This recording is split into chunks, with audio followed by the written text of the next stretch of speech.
Hello mga Meme Loves ko! Kumusta kayo lahat dyan? Hooray! Hooray! Hooray! How are you all? Ayan mga Meme Loves ko.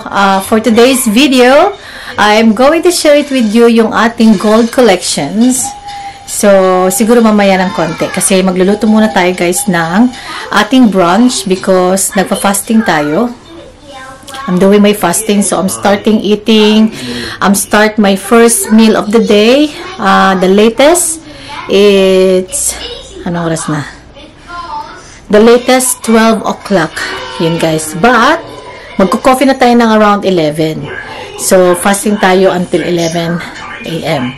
From last night, 8:30 p.m. and then until 11. So, yun ang ating fasting, guys. And try my best. I'm just finished vacuum, cleaning. And nag-ayos tayo dyan sa ating bed. But, the weather today, it's perfect. My goodness me. So, I was planning na i-share ko sa inyo yung ating real, authentic, or real gold collections. So, hindi ko naman to sa pagmamayabangan. Hindi ko alam guys, kasi wala akong maisip na ibang content. And kagabi, nanood-nood ako ng mga content ng mga gold, ng mga collection ng mga gold. Di kasi tayo sa gold guys, so mahilig tayo mamili. And yeah, I'll share it. Siguro mamaya ng konti kasi tayo ay mag-prepare muna ng lunch natin habang si Katin ay nanonood ng Peppa Pig. Her favorite kasi school holiday guys. And today is gonna be a good day. Pero, yeah. Prepare tayo ng longganisa. And ano pa yung binili ko? Salted egg. And then nagsaing tayo ng kanin, mga bebe ko.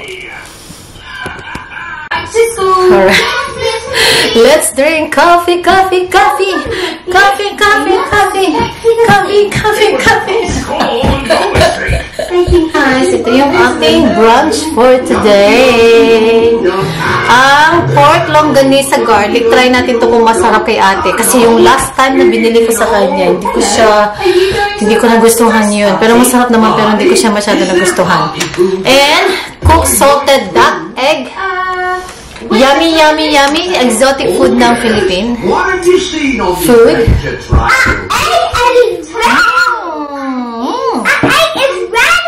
Yummy, yummy, yummy. Yummy, yummy, yummy. Baliwan na naman ang Mami Juliet niyo. And naglinis din ako guys ng beauty blender for my face. Ayan, because we have a day off.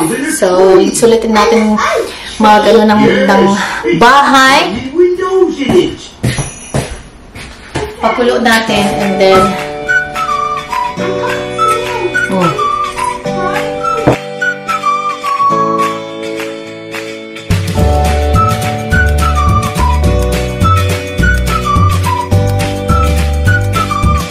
so, yun. Pinakulo na natin siya and then mag-prepare tayo ng ano guys, kamatis at saka kamatis and salted egg.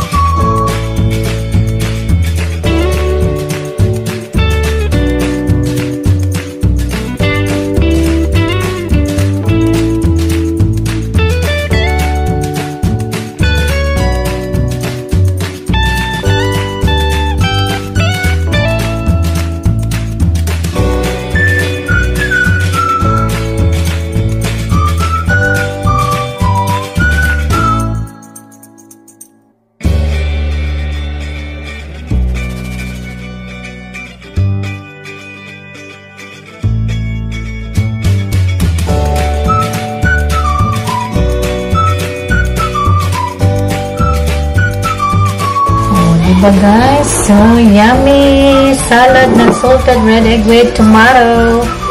Pinapakulo ko na rin yung longganisa. Alright, kain tayo guys. That is so yum. Alright, my baby. Kain. Kain. Ayan. Mga bebe ko, my God, kain tayo. Thank you so much, Lord, for the blessings. Kain po.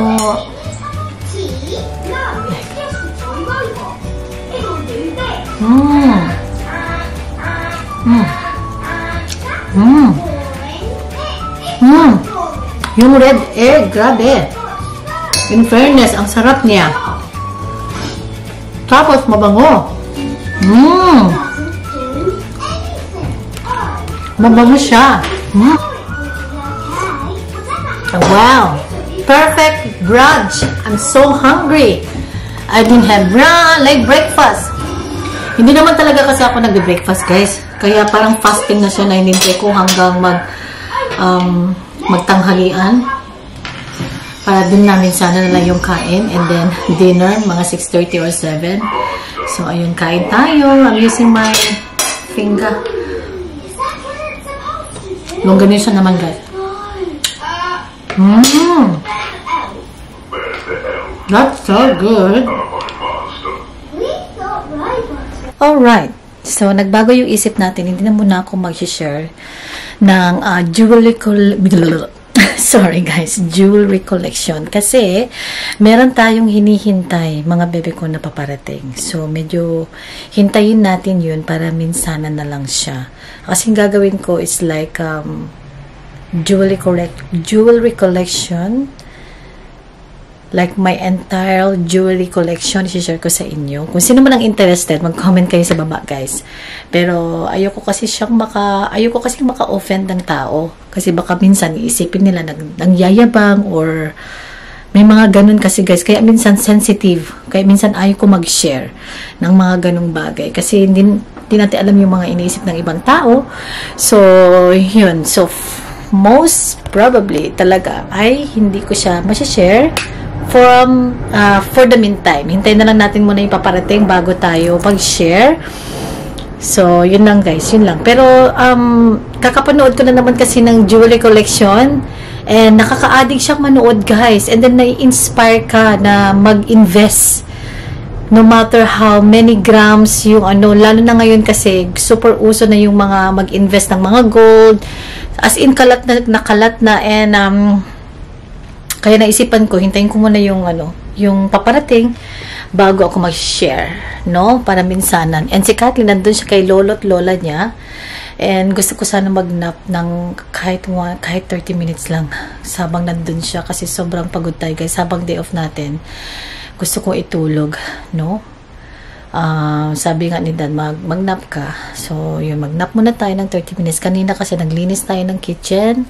Tapos nilabas ko yung nilabahan and nag-watch ako ng YouTube.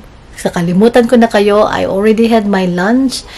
But yeah, kung gusto nyo, guys, na i-push natin yung jewelry collection, please let me know kung interesado kayo. But and then after that, i-share ko rin sa inyo yung makeup collection naman. Yung hindi na kasi ako nagko-collect ng makeup. So, yun lang yung mga naisipan kong content at the moment. And then grocery haul, tapos pag day off natin o gagala or kita nyo yung salamin doon.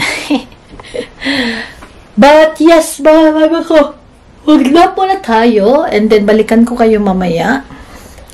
Kasi alas 2 na, sobrang inaantok ako, guys. But, share ko pala sa inyo yung ginagamit kong lotion from the Body Shop, no? Ito, sobrang bango niya, as in. Like, hindi nakakasawa yung amoy niya. Vanilla, tapos parang meron din siyang may pagka coconut, something. So, masarap siya. Masarap siyang amoy-amoyin kasi nakaka-refreshing ba. And ito, nabili ko naman to sa Target. It smells really good, pero hindi siya ganun katapang. Gusto ko kasi pag yung pang-air, gusto ko yung may konting tapang. Sana, but wala. Gusto ko na si nanay, guys. But hopefully,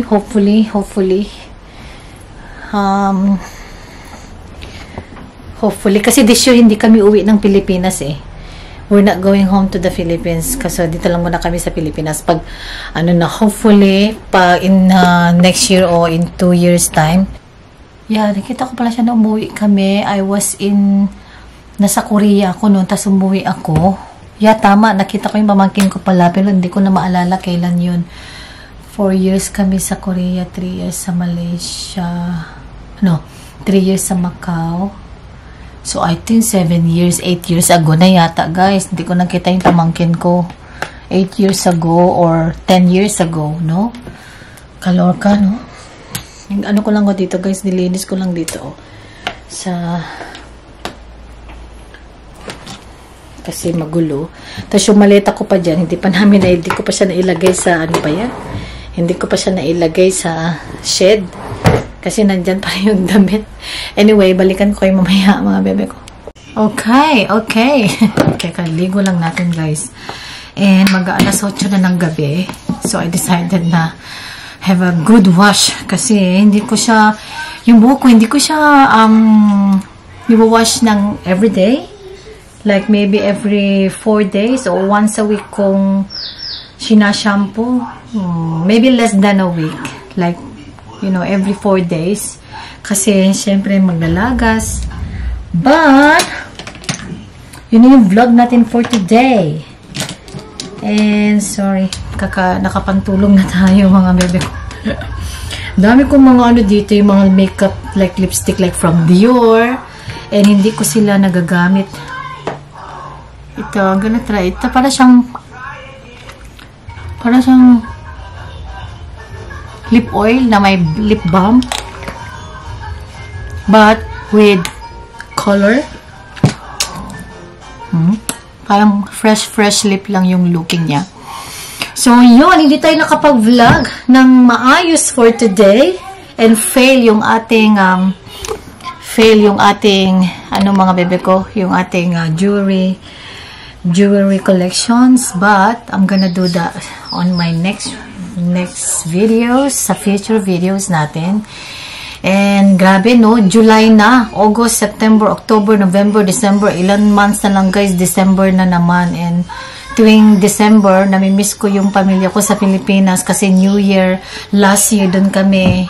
Like last year, nandun kami around during this time. Umuwi kami from Macau. And then to Hong Kong. And then to Philippines, no? July yun. And then after nun, umuwi ulit kami last year. November ba yung uwi namin? Hindi, October. Yeah, October, muwi din kami doon. July, August. Parang nalito na ako, guys. Nakalimutan ko yung last na uwi namin. But, yeah, I'm gonna close the vlog and hopefully sisipagin talaga tayo mag-vlog. Like, tuloy-tuloy na sana yung vlog natin and sana, no. Ang hirap lang kasi mag-vlog kasi ngayon, guys, sa panahon na ngayon na ang daming mga nangyayari sa mundo. Pag sa labas ka mag-vlog, tapos ganito pa yung dala mong camera. Minsan na may misinterpret ka ng mga tao. Minsan magagalit sila kasi may nakita ako nagtitik ng photo dun sa park tapos may mga bata nagalit yung parent and yung isa namang na nagtik ng photo hindi naman tinatik yung bata ng mga picture, diba? Yung kanyang sariling anak naman. So minsan pag camera na yan, ibang usapan na kasi baka isipin nila binavlog ko yung mga anak nila sa labas.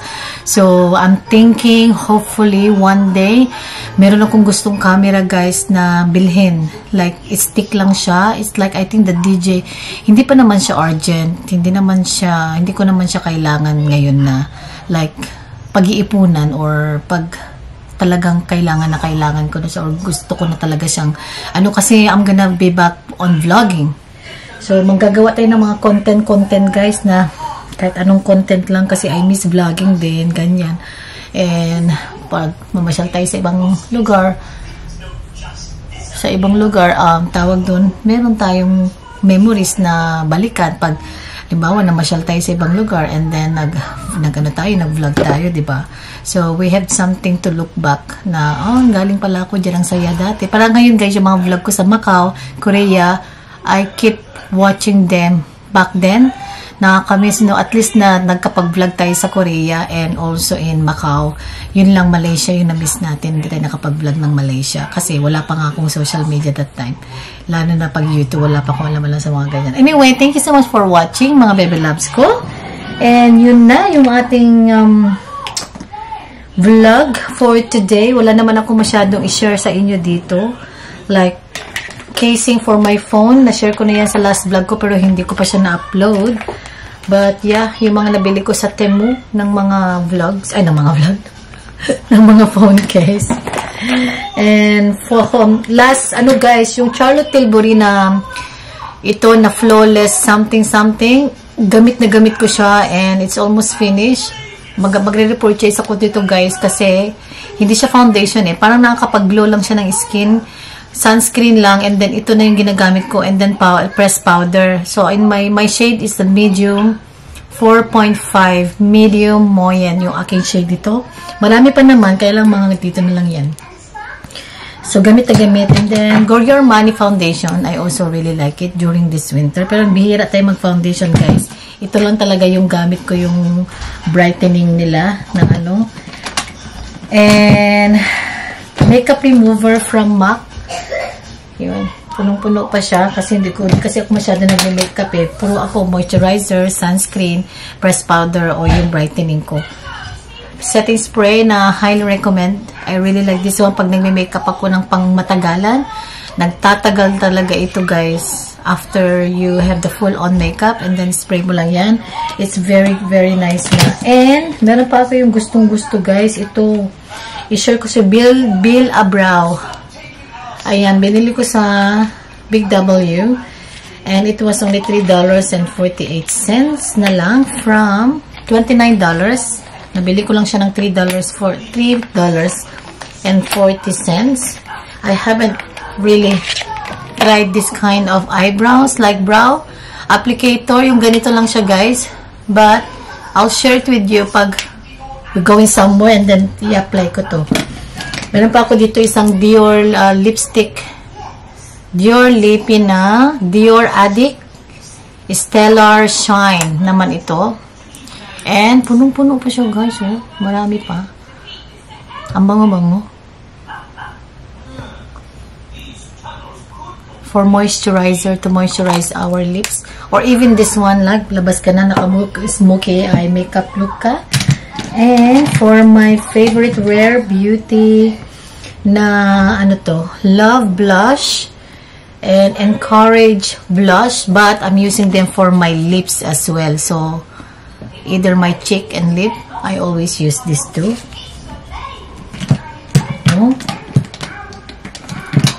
Meron akong lip balm na for work. Nagtatagal kasi ito guys. And ang ganda nito. Ito yung kanilang lifter gloss from Maybelline. And yung L'Oreal na lippy. Ang gaganda ng mga kulay. I love them. But that's it. At least meron lang akong konting content sa vlog na to guys. No? So thank you so much. Ito pala yung sunscreen ko. Ubus na rin talaga. Ayan. It's the La Roche 50 plus SPF, very high protection, formulated for sensitive eyes. Atelios Ultra, but yeah, that is my favorite all time. Bibili ako probably this week kasi as in bus na. That is my all time favorite sunscreen.